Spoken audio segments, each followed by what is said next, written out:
How's it going, everyone? In today's video, I'll show you on how you can fix MSI Afterburner not detecting your GPU. Now, we need to go ahead and basically disable a setting in order to fix this, because if that setting is enabled, it will simply disable a certain driver on the MSI Afterburner that will be able to simply detect your graphics card.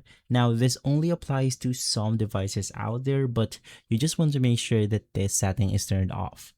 Simply head over to the MSI Afterburner application, and then you want to look for the gear icon. In most cases, it's going to be on the middle of the screen or on the side panel right here.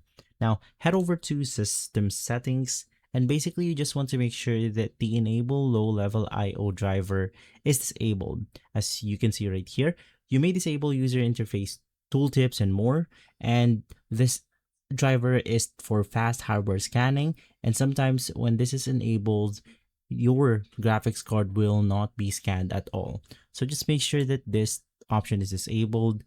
Click on the OK button, click yes, and then this will restart MSI Afterburner, fixing your problem.